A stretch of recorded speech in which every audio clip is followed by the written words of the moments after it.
నమస్కారం ఘంటారావానికి స్వాగతం. ముందుగా ప్రధాన అంశాలు.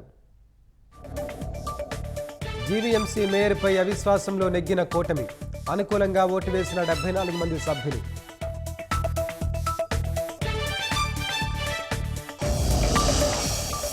న్యాయం గెలిచిందన్న కూటమి నేతలు, త్వరలో జీవీఎంసీ మేయర్ను ఎన్నుకుంటామని వెల్లడి.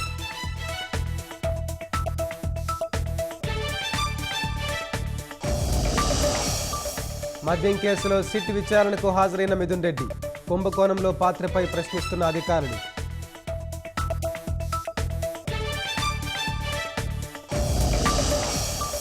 రాష్ట్ర వ్యాప్తంగా కొనసాగుతున్న స్వచ్ఛాంధ్ర కార్యక్రమం, నేతల అవగాహన ర్యాలీలు, పారిశుద్ధ్య కార్యక్రమాలు.